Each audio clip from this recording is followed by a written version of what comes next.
RTM, Rádio Transmundial de Portugal. Bem-vindos ao RTM Talk, o programa de entrevistas da RTM Portugal. Eu sou Ana Margarida e o convidado de hoje é o apresentador do programa O Som do Livro, Paulo Chaveiro. Bem-vindo, Paulo. Olá, Ana, viva, e a todos os ouvintes. Paulo, você também é pastor da Igreja Ação Bíblica, em Lisboa, e hoje está aqui para nos falar mais acerca do programa. Mas antes de nós partirmos já para as perguntinhas, como é que está? Como é que estão as coisas por aí? Pela graça de Deus, não sei se é bom ou mau, mas com muito trabalho, não é? Como sempre, enfim, com muitos desafios pela frente, a pandemia vai-nos baralhar aqui as contas, mas enfim, com a graça de Deus caminhamos. Eu acho curioso que sempre que se começa alguma entrevista, o pontapé de saída que a pessoa dá sempre é falar da pandemia, não há como fugir desse assunto. Não há volta a dar ao assunto, é o nosso assunto dos últimos 2 anos, não é? Mas o que eu admiro é a nossa capacidade de adaptação e de principalmente passar por cima, e eu creio que todos nós temos feito isso. Sim. E o Paulo não é diferente. Então, sendo assim, como é que surgiu o convite para apresentar o programa O Som do Livro? Essa é uma história já só por si muito interessante, muito conduzida por Deus. Foi uma situação muito caricata. Eu estava a orar sobre o nosso país e ter impacto na nação e etc. E na altura já o pastor Rubinho estava por cá e ele fala com o meu cunhado, que por acaso também é pastor comigo na mesma igreja, que andava à procura de um fulano chamado Paulo Chaveiro, que não sabia muito bem dele, porque eu tinha recebido uma carta na altura da Rádio Transmundial Internacional a dizer que o Tom vinha a Portugal e que se queria cruzar comigo, queria conversar comigo, e eu pensei, bem, mas não faço ideia que é este senhor, enfim, vou aguardar mais notícias, se ele vem a Portugal, enfim, deve ir para uma conferência importante, porque ninguém viria para Portugal para falar comigo diretamente, essencialmente se eu não conhecesse. E, na realidade, eu não respondi à carta do Tom. E então, umas semanas, uns meses depois, o Rubinho entra em cena a perguntar ao Paulo Pedro, porque estava numa conferência, o pastor Paulo Pedro, se conhecia um tal fulano de pastor Paulo Chaveiro. E, obviamente, o meu cunhado, sim, obviamente, é meu colega, é meu cunhado também. E acabei, então, por entrar em contato com a Rádio Transmundial, apesar de eu ter falhado a todos os meus compromissos. Não há dúvidas que Deus estava por detrás de um assunto destes, porque senão, humanamente falando, não era para ser eu. Resumindo e concluindo, tentou, mas não conseguiu, foi atrás na mesma e apanhou. Ainda que eu, na altura, já sonhava com algo parecido com isto, teria orado ao Senhor exatamente sobre este assunto, já há mais de um ano que andava a orar sobre a possibilidade de ter uma comunicação que alcançasse o país. Não fazia a menor ideia que poderia ser a Rádio Transmundial, através do programa O Som do Livro, mas andava a orar sobre isto há um ano, mas nem me atrevia a falar com muitas pessoas, porque quem me conhece sabe que de vez em quando eu tenho assim uns sonhos fora do normal, uns sonhos grandes demais para o país pequeno que nós temos. E então eu nem me atrevia a falar nisto na igreja, dizer, ok, irmãos, vamos ter um programa na rádio, ou vamos fazer um programa para a televisão, uma coisa assim. Eu tinha receio de partilhar estes meus desejos, estes meus sonhos, mas quando é Deus quem faz, Ele é quem opera, e Ele é quem levanta os recursos, e creio que neste caso foi mais um exemplo de que quando Deus quer, mesmo quando o homem falha, Deus acerta depois os planos. Foi o caso aqui. É tipo então, do género. Só a história em si já é um milagre. A história de eu estar envolvido com a programação do livro, para mim foi um milagre. Sem dúvida alguma. O Paulo estava a dizer que costuma ter assim sonhos grandes e sem querer ser muito intrusiva, mas será que podia explicar um pouquinho, ou pelo menos abrir um pouquinho mais o leque de porquê sonhar com este projeto, porquê virar diretamente para algo assim? Olha, uma das coisas que me preocupa, obviamente, é o estado da alma do país. Portanto, a nação, os problemas de corrupção na política, no desporto, ver um país que teria potencial de ir mais longe e perceber que a falta de liderança, a falta de conhecimento, a falta de viver na verdade, não está a deixar o país desenvolver, não está a deixar as pessoas terem uma qualidade de vida melhor. E sabendo eu costumo dizer quando aconselho pessoas ou quando estou no meu gabinete com casais, que é uma das áreas do meu ministério, eu digo, eu não fui para a psicologia porque eu acredito que a única resposta que pode transformar a nação é o Evangelho. Nesse sentido que esta oportunidade de partilhar o Evangelho, partilhar a palavra de Deus, que é o poder de Deus para a transformação de vidas, e nós temos tido ao longo destes anos muitos testemunhos de fulanos e pessoas que mudaram de vida, fruto de ouvir a palavra de Deus. É isso que eu creio. Por isso tenho-me dedicado ao Ministério da Palavra, tenho-me dedicado ao Ministério Pastoral, e não a outros, não à política, não à psicologia, que também é tão importante, é muito importante também, mas obviamente aquilo que transforma o coração do homem é Jesus Cristo. E sendo por aí, esses sonhos grandes é nesse sentido. Quanto mais pudermos divulgar a palavra, quanto mais pudermos trazer a palavra para as mãos das pessoas, é a palavra de Jesus que ele diz, conhecereis a verdade e a verdade vos libertará. O país só viverá uma verdadeira liberdade quando conhecer Jesus. E ele só será bem direcionado assim da mesma forma. É exato, em qualquer área. Nisso eu não podia concordar mais. Nós sabemos que o programa é uma adaptação do Through the Bible, que foi criado pelo Dr. J. Vernon McGee, se eu não estou em erro, em 1967. Temos aqui uma pesquisa bem feita. Muito bem, o trabalho de casa está bem feito. Inclusive, também foi traduzido para mais de 100 idiomas e dialetos. E também, sem deixar escapar, o português. Então, para entrarmos um bocadinho mais a fundo, qual é que é mesmo a proposta inicial deste programa? A proposta é partilhar a palavra de Deus com a população, de uma forma contemporânea, de uma forma contextualizada, de uma forma simples. Isso foi o que eu procurei fazer, não muito teológica, apesar de preservar a teologia, obviamente, guardando um princípio teológico que vem de Vernon McGee, portanto ele tem uma linha teológica muito definida, daí também me terem escolhido a mim para fazer esse trabalho. Mas ao mesmo tempo foi sem dúvida um desafio trazer para os dias de hoje, ainda que já também vai há algum tempo atrás, mas trazer para os dias de hoje aquilo que é a mensagem eterna e que, claro, o Vernon McGee adaptou à sua geração, dos anos 60, anos 70, e quem ouvir os originais vai perceber a nítida diferença, mas procurei fazer o melhor possível trazendo autores portugueses, porque ele cita vários líderes, escritores americanos, que para a nossa cultura faria pouco significado. Pouco sentido, sim. Então, obviamente, fui buscar Luís de Camões, Essa de Queiroz, alguns autores portugueses que podem ser relevantes e facilmente identificados na nossa cultura, e trazer exemplos que são da nossa cultura também, porque eu falava da Chrysler, hoje já conhecemos a Chrysler em Portugal, mas pronto, falava de exemplos que às vezes poderiam soar distantes ao público em geral. Então foi esse trabalho de adaptação, preservando a doutrina, preservando os princípios bíblicos, que são eternos, são comuns, mas contextualizando a realidade do nosso país. Não é? É um trabalho desafiador, é um trabalho muito desafiador. Eu não tenho dúvida disso.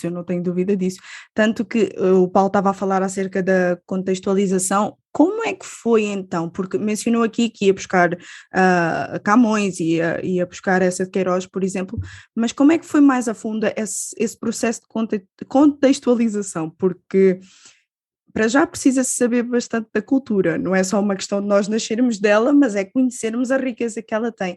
E como é que você faz este jogo de juntar a cultura com o Evangelho? Em primeiro lugar, eu creio que isso é dom de Deus. Eu também acredito. Muito sincero, não tem a ver comigo. Eu digo isso, às vezes as pessoas podem pensar que é falsa modéstia, quando eu digo, eu, Paulo Chaveiro, não tenho nada para partilhar. E é sincero, se não for a Deus e a sua misericórdia, enfim, haveria muito pouco que eu poderia dizer. Por outro lado, é trabalho de casa, é fazer pesquisa, é ler livros, é conhecer a nossa cultura, é conhecer os nossos autores, é estar por dentro um pouco do que é que está a passar no nosso país, presente e passado, e de alguma forma ir buscar as lições que deveríamos retirar da nossa história, trazê-las para o nosso dia a dia, para o estar mais ou menos atualizado. Já havia, creio que era Spurgeon, que dizia que nós deveríamos olhar para as Escrituras, o Spurgeon ou Moody, acho que era um deles que dizia que deveríamos de olhar para a Bíblia e pregar a Bíblia com a Bíblia numa mão e o jornal na outra, não é? Uhum. Então, é um pouco esse trabalho de estar a par do que está a acontecer, conhecer a nossa cultura, conhecer os nossos autores, porque eles têm coisas interessantíssimas. O Camões tem poemas muito bonitos sobre a Bíblia, é impressionante, e a maior parte do público talvez nem sabe, não é? Mas ele tem poemas muito lindos, não escreveu só os Lusíadas, não é? Exato, que é obrigatório na escola. É obrigatório. O poema que ele escreve sobre Jacó e Raquel é um poema lindíssimo, que vale a pena ler. Então, é toda essa parte da nossa cultura que está vinculada a um cristianismo ao longo de séculos, e o cristianismo em Portugal teve a sua evolução também, porque eu não creio que o cristianismo do século XII, XIII, XIV, mesmo século XV, seja igual ao cristianismo do século XVI, XVII e XVIII. Portanto, houve uma mudança significativa na vida cristã em Portugal. E a pegar em toda essa riqueza que nós temos como cultura e trazê-la para os nossos dias, porque afinal nós não aparecemos aqui do vácuo, não é? Temos uma história, temos uma herança e temos todas essas aprendizagens para trazer para o presente, para vivê-las. Exatamente. Não é? Fora que, lá está, a capacidade de criar cultura Deus deu ao homem. Então nós somos responsáveis pela cultura que criamos e na verdade continuamos a criá-la. Então, agora, focando um pouquinho mais para quem ouve, porque esta é a forma que o Paulo trabalha e se inspirou e assim o faz. Como é que é possível acompanhar o ouvinte durante estes programas? Esse foi talvez o maior desafio que eu encontrei, porque nós tínhamos o trabalho, portanto, distribuído. O Levi até fazia mais esse papel do que eu, porque, enfim, a minha responsabilidade na realidade era mesmo produzir os programas e colocá-los disponíveis. Depois, a partir daí, havia todo um trabalho de equipa, portanto, não era só eu sozinho que estava envolvido nesse processo, e na realidade o Levi tem muito mais autoridade para falar sobre esse assunto do que eu. De vez em quando ele então passava-me alguns ouvintes para, creio eu, também me animar. Os primeiros 6 meses foram muito difíceis, porque os primeiros 6 meses gravámos os programas sem qualquer feedback, não sabíamos se ia ter aceitação, se não ia ter aceitação. Negociámos também com o True the Bible o formato, se havia alguma margem para adaptar e não havia. Este era o formato que a True the Bible pretendia trazer também para Portugal, porque, enfim, era estudado, tinha tido sucesso nos outros países e eles queriam manter o formato igual, ainda que houve sugestões da nossa parte para fazer algo ligeiramente diferente. Mas foi assim um processo que os primeiros 6 meses foi um tiro no escuro. E depois, de repente, começámos a ouvir o feedback dos ouvintes. Vidas transformadas, pessoas que são cristãs, mas que não se revêem muito num cristianismo que a nossa cultura tem e que percebem que, afinal, a Bíblia é relevante para os seus dias, mas é pouco ensinada na maior parte das igrejas do país. E começámos a ter um feedback, um retorno incrível. Temos histórias lindíssimas que foram depois descritas, que ainda hoje me enchem o coração e continua a haver. Ainda esta semana encontrei mais um ouvinte, semana passada, aliás, estive no Porto e conheci o Sr. Antero, que era um ouvinte de longa data, e foi um privilégio conhecê-lo pessoalmente, porque a maior parte dos ouvintes eu não os conheço. Telefonámos-nos, conhecemos pelo telefone, mas não os conheço pessoalmente. E foi sem dúvida um prazer ver o outro lado lá. Portanto, a gente fala e isto tem impacto na vida das pessoas e é bom quando as pessoas nos reportam o impacto que a palavra de Deus está a ter na sua vida. Sim, então é uma experiência muito, muito, muito gratificante, quando a gente percebe o que a palavra de Deus está a fazer na vida das pessoas. É meio que enche o tanque, vamos dizer assim, sim, até mesmo para continuar a trabalhar. Paulo, será que poderia dizer mais ou menos qual é a faixa etária de pessoas que ouvem com mais regularidade? Porque eu acredito que no fundo acabam por ser todas. Sim, temos experiências engraçadas. Lembro-me de uma jovem no Algarve que foi ter com um dos meus filhos, quando se apercebeu que ele era o filho do pastor Paulo Xavier, e deu-lhe um grande abraço. Tu é que és o filho do pastor Paulo Xavier, porque ela ouvia o programa com a avó. Então o meu filho ficou surpreendido, porque as pessoas depois acabam por conhecer as histórias deles, que eu contava, a história, os exemplos de vida, e eles conhecem os meus filhos, mas os meus filhos ficavam aos papéis, como se costuma dizer, não é? Porque não conheciam as pessoas, e, portanto, as pessoas ouviam as histórias e ficam com algum conhecimento da nossa família, e depois, como é natural, sentem-se identificadas, mas nós não os conhecemos, não é? Então, sim, há um grupo significativo, desde os jovens aos mais velhos, temos pessoas bem jovens a ouvir o programa, temos pessoas mais idosas, mas quando me fizeram a preparação para eu fazer este trabalho, uma das coisas que me sugeriram era que eu tivesse em mente o tipo de pessoa que eu gostaria de estar a conversar, como se eu estivesse a conversar com aquela pessoa à minha frente, não é? E o trabalho é feito nessa lógica. Na minha cabeça eu estava a falar para um casal na ordem dos 30, 40 anos, com filhos pequenos, portanto, e era nessa lógica que eu produzia os programas, com este casal imaginário em mente, que obviamente foi sendo alcançado ao longo dos programas, sim. Fantástico saber isso, muito, muito bom. Bom, e essa jovem poderia ser eu, porque para já sou do Algarve e costumo ouvir também programas com a avó, mas não fui eu no caso. Ok, olha, não sabia, não sabia, nem eu sei quem é a jovem que fez isso ao meu filho, porque eu acabei por não a conhecer, ela é que ficou encantada por ter encontrado os meus filhos e disse, vocês são os filhos do pastor Paulo Xavier. Eu achei essa história fantástica que eu pensei assim, olha, podia ter sido eu. Pois, olha, podia ser. Os meus filhos devem ter mais ou menos a tua idade, sim. É bem capaz. Paulo, existe alguma forma, agora falando mais especificamente da Bíblia, porque o Paulo estava a falar do facto de haver grandes transformações na vida das pessoas em que, pronto, nós temos um país que já passou por muito, não é? E nós temos um país que é relativamente novo, no pós-ditadura, ou seja, temos um país que viveu mais tempo numa ditadura do que propriamente no pós. E nós sabemos que tudo aquilo que é imposto e não é conhecido causa medo e as pessoas não desenvolvem mais, meio que paralisa. Então, para essas pessoas que agora têm vindo a ter as suas vidas transformadas porque vêem a Bíblia acessível, veem Deus acessível e não como um ditador, o que é que você diria para estas pessoas? Será que existe a fórmula correta para estudar a Bíblia? Eu creio que a Bíblia tem que ser estudada, como ela própria diz que tem que ser estudada, deve ser meditada dia e noite, não é? Deve ser feito de todo o nosso coração. Quer dizer, não há forma de amar a Deus de outra maneira se não for de todo o coração, toda a nossa alma, todo o nosso entendimento. E todo o nosso entendimento é buscar tudo aquilo que são ferramentas, seja o programa ao som do livro, seja outro tipo de equipamentos, outro tipo de devocionais, que nos levem a aprofundar a nossa relação e o conhecimento de Deus, não é?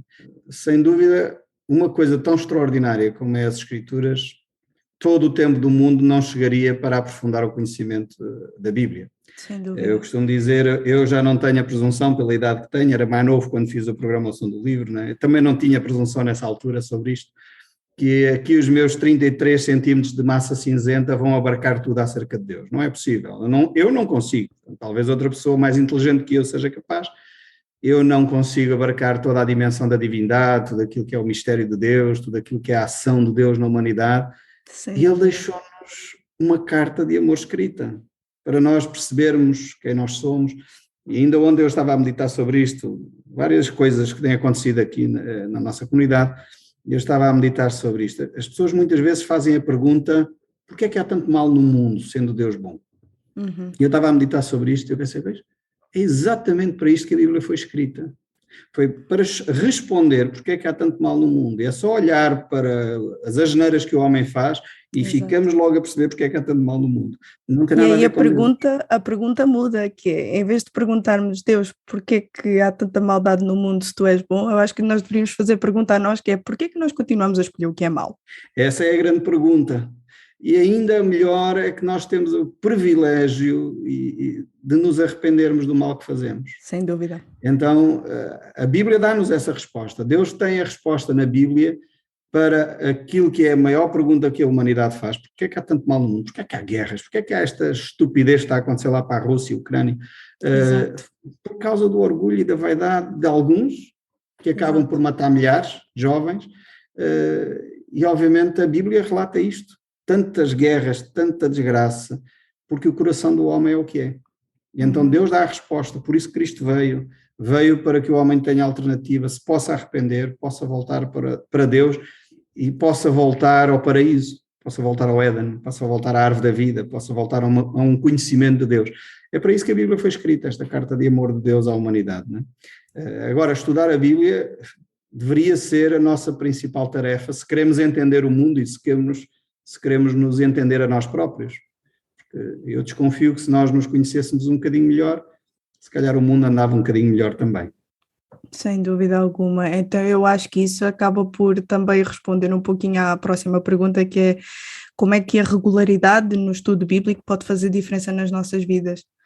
Eu acho que até acabamos por aprender a viver como deve ser. Eu, por acaso, ouvi um estudo interessante há uns 2 anos atrás, ou 3. Os americanos gostam muito de fazer estudos, cá em Portugal estuda-se pouco estas coisas, mas eles gostam de fazer estudos, e eles foram fazer estudos: que impacto é que tem o estudo da Bíblia na vida das pessoas.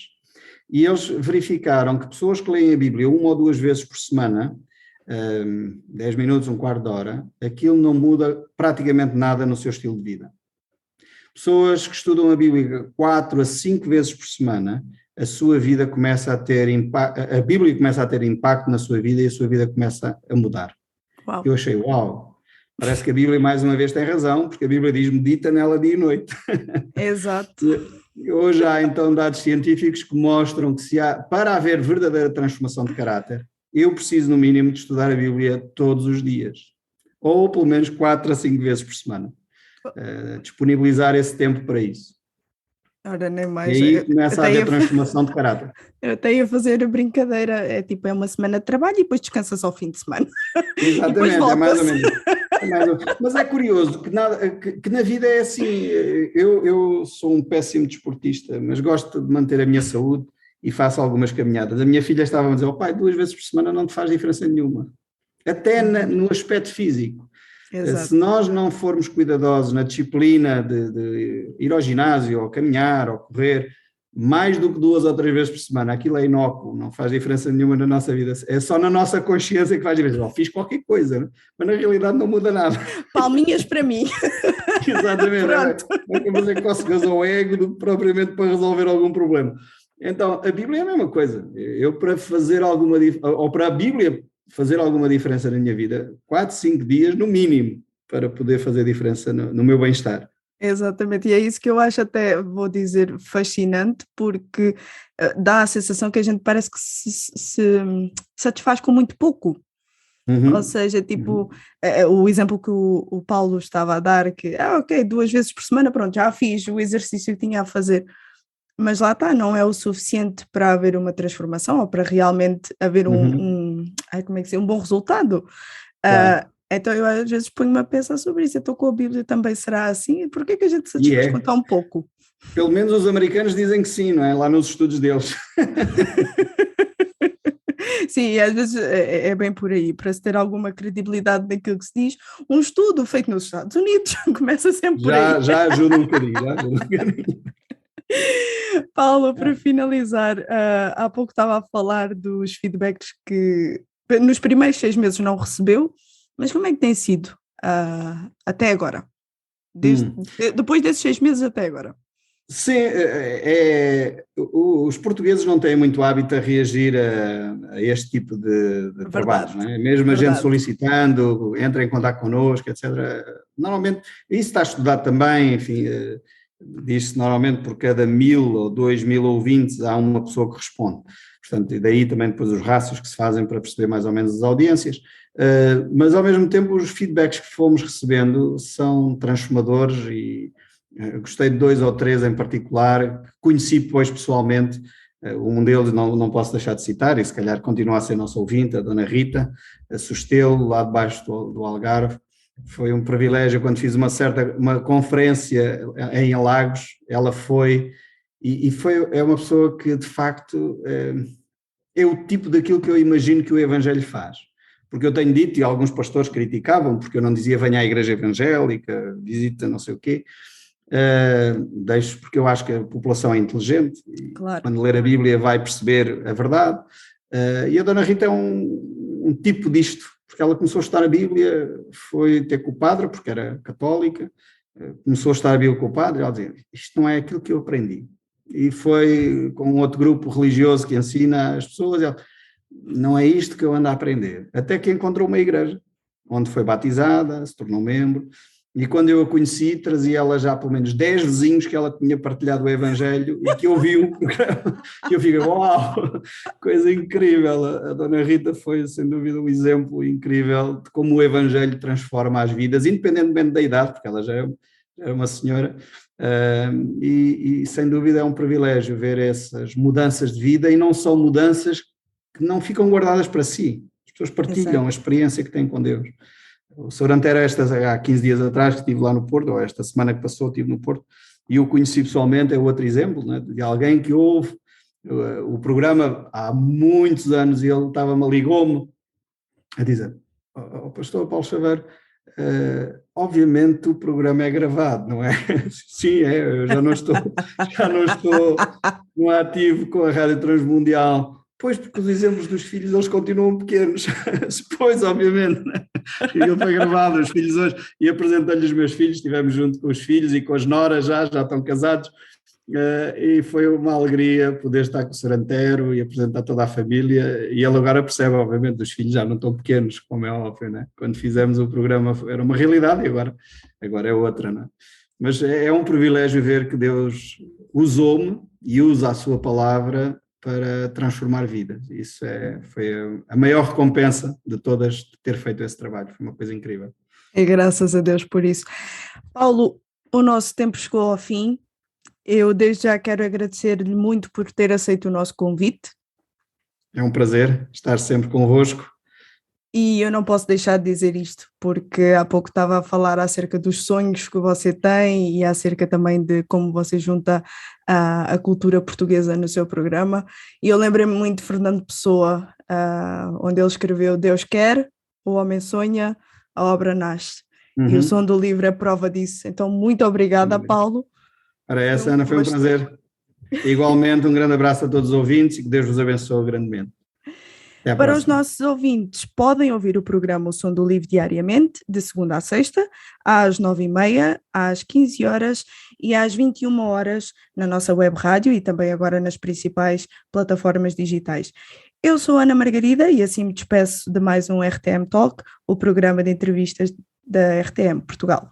RTM Global. A Transmundial cada vez mais perto das pessoas. RTM. Agora transmitimos em 300 idiomas e dialetos em todo o mundo. RTM. A maior associação privada de comunicação do planeta. A transmitir esperança através do rádio.